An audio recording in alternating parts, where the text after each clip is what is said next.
Well, thank you very much. We had a terrific meeting. We discussed a lot of things. As you know, I had an excellent phone call with President Putin that lasted for over 2 hours. We discussed a lot of points, and I do think we're getting a lot closer, maybe very close. The President and I just spoke to the European leaders. They were President Emmanuel Macron of France, President Alexander Stubb of the Republic of Finland, President Karol Nawrocki of the Republic of Poland, Prime Minister Jonas Gahr Store of the Kingdom of Norway, Prime Minister Giorgia Meloni of the Italian Republic, Prime Minister Keir Starmer of the United Kingdom of Britain and Northern Ireland, Chancellor Friedrich Merz, the Federal Republic of Germany, Secretary General Mark Rutte, the North Atlantic Treaty Organization, NATO, President Ursula von der Leyen of the European Commission. We spoke to all of those great leaders. They're all great leaders. And we had a great talk with them after we were completed. We thought it was appropriate to speak with them.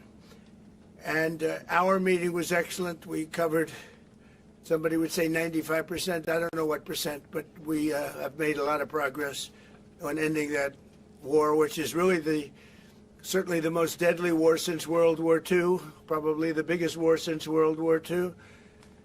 And I want to thank Steve Witkoff, who's here, and I'd like to thank Jared, who's here someplace. Thank you, Jared. And thank you, Steve. What a great job you've done. Jared Kushner, Steve Witkoff. And Marco Rubio is here. Thank you, Marco. And Pete Hegseth is here. Those two people are doing an unbelievable job. And the four people on this one are doing, I don't think anybody could do it. And we'll see if it gets done, but it's very close, certainly. Nobody would even have a chance of getting it to where it is right now. Nobody would have thought that was possible. So I just want to say we've done very well. We've had discussions on just about every subject. And that includes with President Putin before. And we went into great detail, and we likewise went into great detail today. And it was an honor to have you at Mar-a-Lago and have lunch. I hope you enjoyed the food. Your people enjoyed the food, I can tell you that. You're big, strong people. Your general over there looks like central casting. I want to also, by the way, speaking of generals, we have a great general. General Raisin Kane, who is here someplace. Thank you. General, thank you very much. He's great. So, Mr. President, maybe you want to say a few words, and then we'll speak over the next couple of weeks. We'll speak probably quite a bit, but we'll speak tomorrow. Thank you very much. Appreciate it. Thank you so much, Mr. President. Thank you. Thank you for everything. Dear colleagues, first of all, I would like to thank President Trump for a great meeting at this amazing place in his home in Mar-a-Lago. And we had a really great discussions on all the topics, and we appreciate the progress that was made by American and Ukrainian teams in these recent weeks. Special thanks to Steve Witkoff and Jared Kushner, and thank you for their engagement and full commitment, and also to our team, and first of all to Rustem Umerov and General Gnatov, and to all our teams. And we discussed all the aspects of the peace framework, which includes, and we have a great achievements, 20-point peace plan, 90% agreed, and US-Ukraine security guarantees, 100% agreed. US-Europe-Ukraine security guarantees, almost agreed. Military dimension, 100% agreed. Prosperity plan being finalized, and we also discussed the sequencing of the following actions. And we agree that security guarantees is the key milestone in peace, and our teams will continue working on all aspects. We also had a joint productive call with European leaders, like President Trump said already, and a lot of leaders, including NATO and the EU.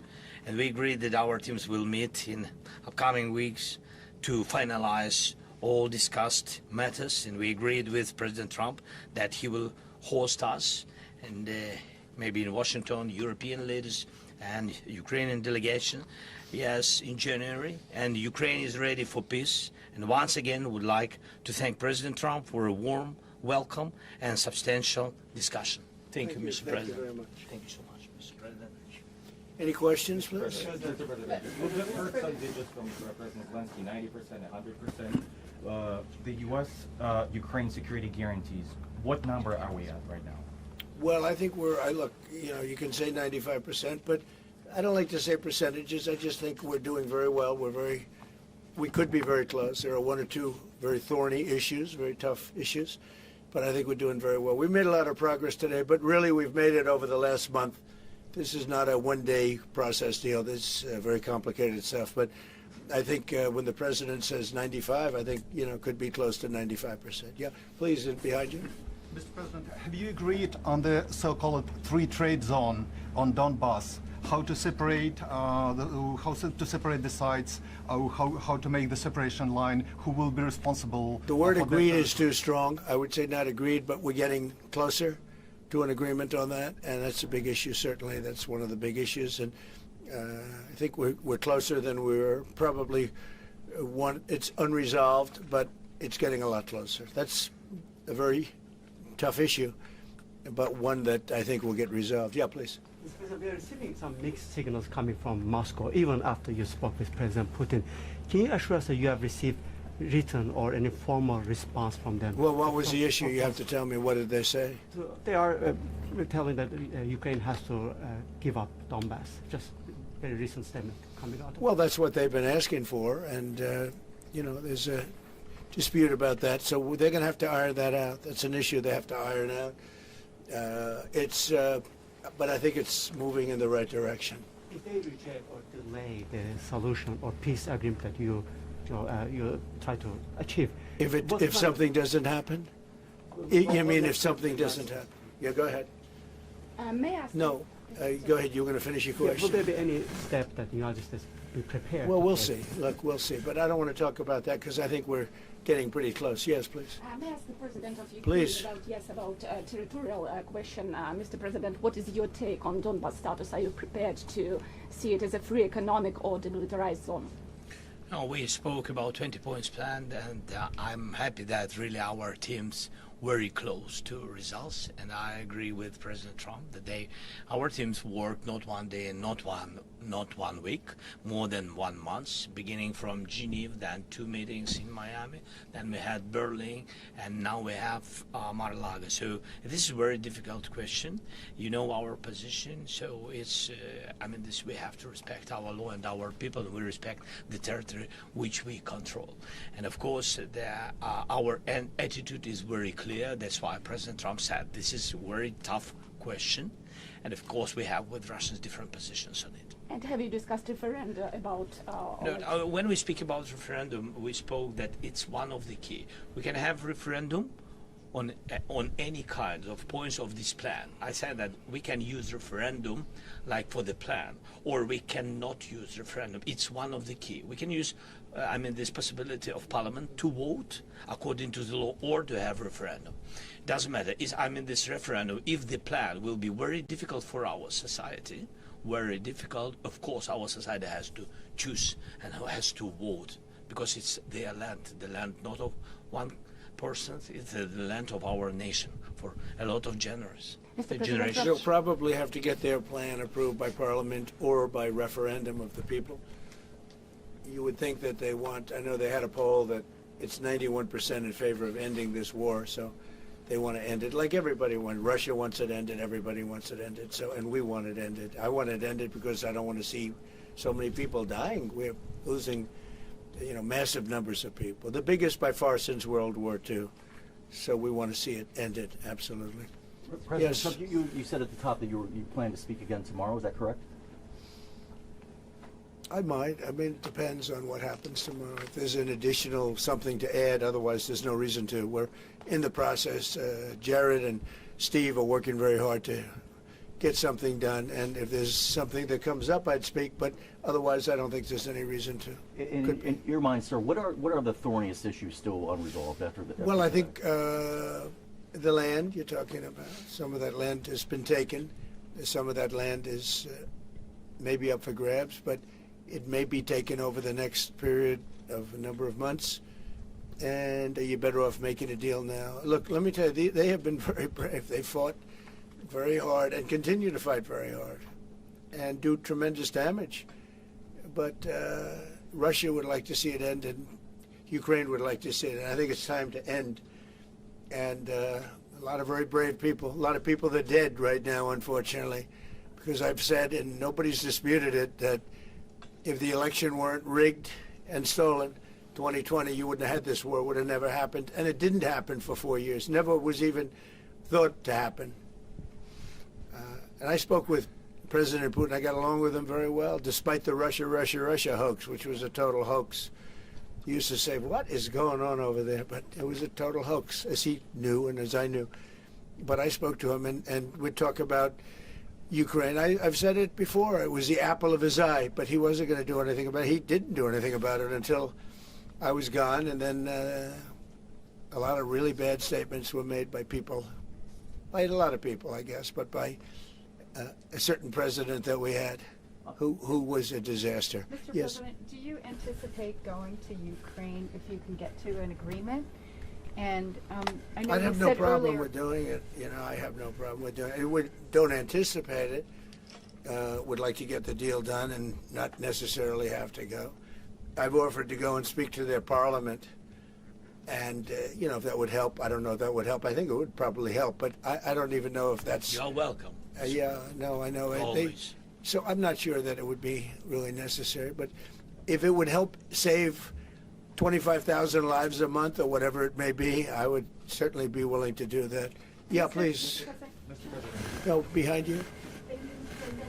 And how about Where are you from? from Ukraine? Good, I had a feeling. Public broadcaster. Good.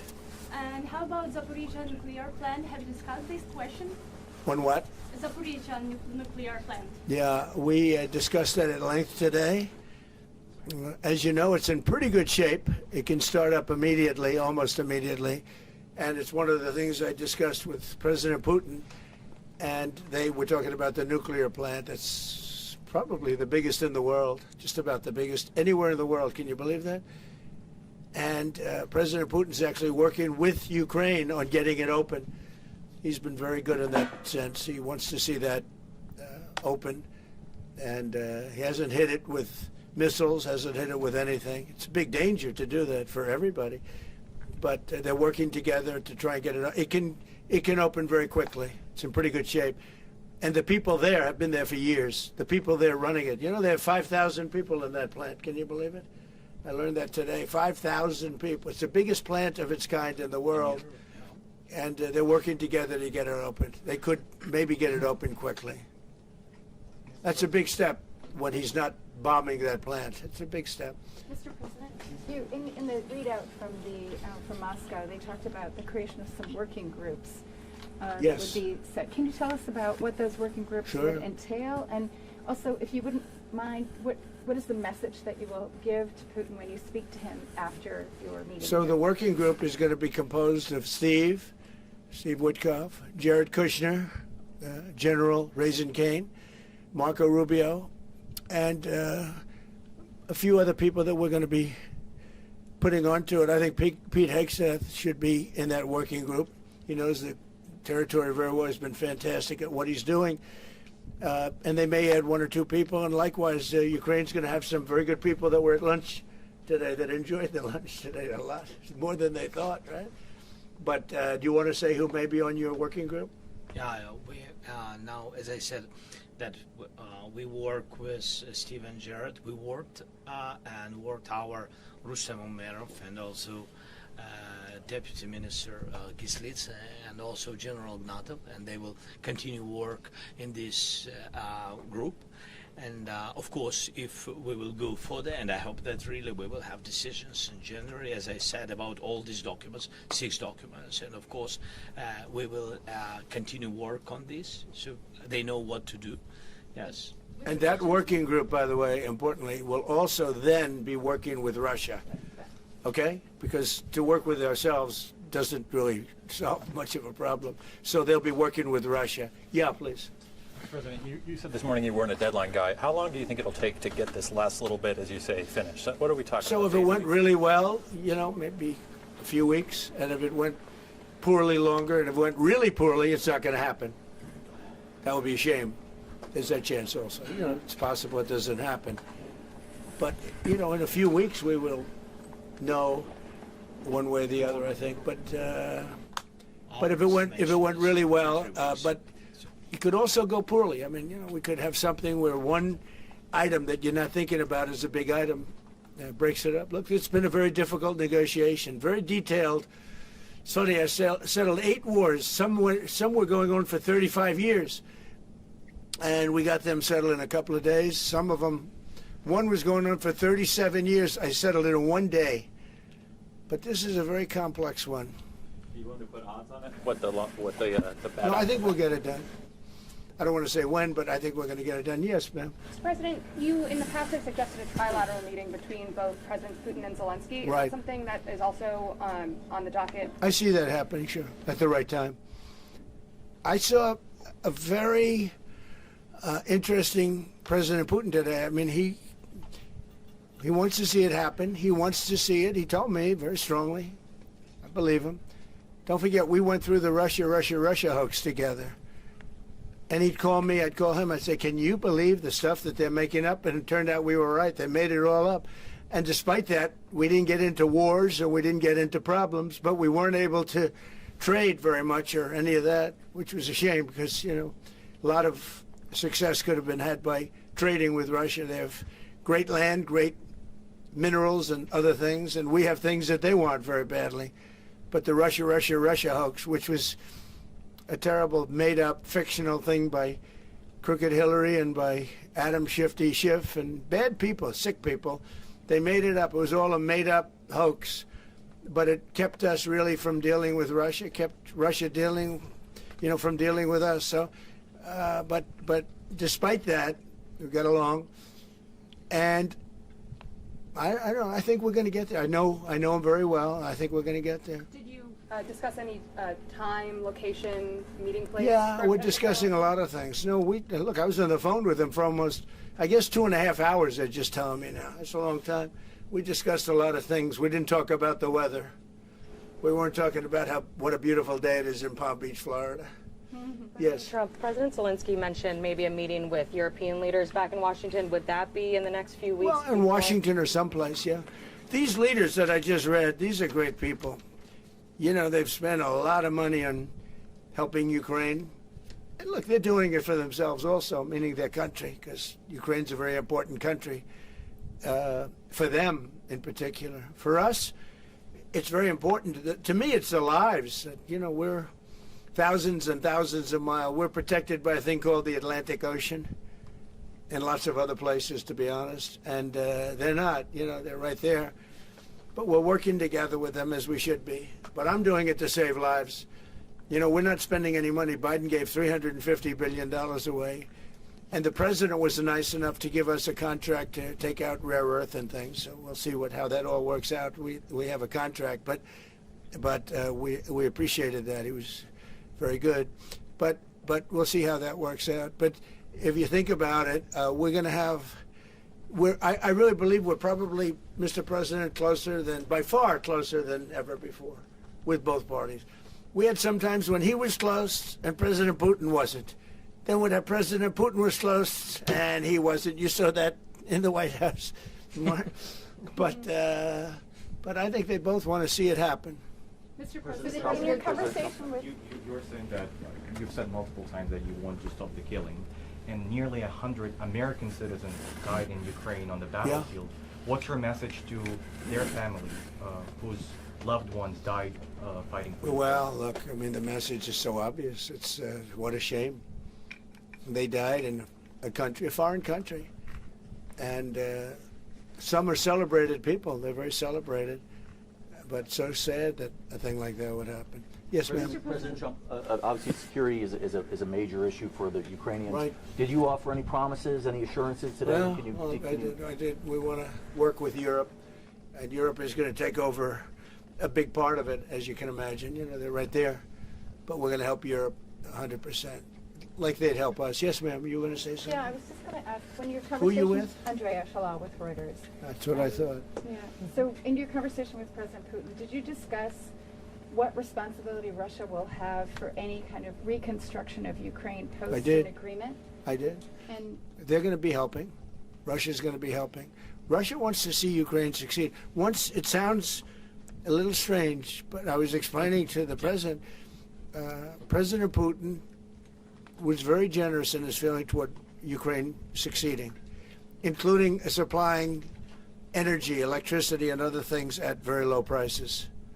So a lot of good things came out of that call today. But they were in the works for 2 weeks with Steve and with Jared and Marco and everybody.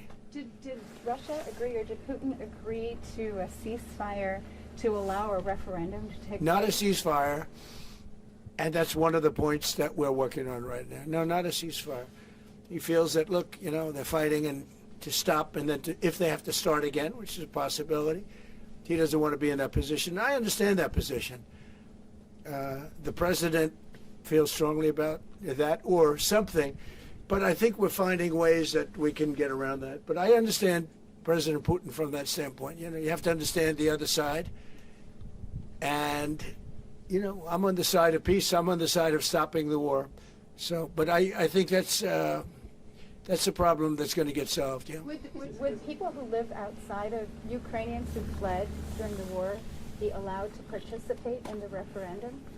What do you mean, people where live? The people that left. refugees who The fled people to we have, Poland and you know, Germany. if we speak about the people who are abroad, who are not on the territory of Ukraine, you mean that in Poland, in Germany, we have millions of people. Yeah, they have a referendum. It's the same of elections. The same way how people come and vote, they have rights for this. And of course, they have to come. That's why if we will come to referendum, yes, if we will come to such decision, people need infrastructure for this. And it's not simple. And that's why we spoke about it. It can't be in one day, very quickly.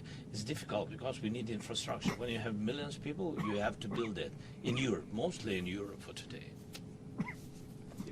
President Trump, I know you sound an optimistic note here, but what happens in a few weeks if things sputter? What are you prepared to do? They keep fighting, and they keep dying. No good. But if things don't happen, they keep fighting, and they keep dying.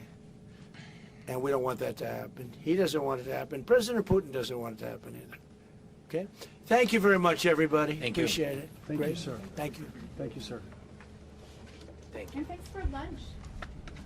I don't know. Was it a good lunch? Yes, sir. There's no lunch. He walked in, he said, this place is gorgeous. I don't think he wants to go to the White House anymore. That's the problem. I'm ready to go to the White House. I know. It is. The White House is a very special place. And so is this. I hope you enjoyed it. Thank you very much. So much. Thank you, sir. Thank you, sir. Thank you.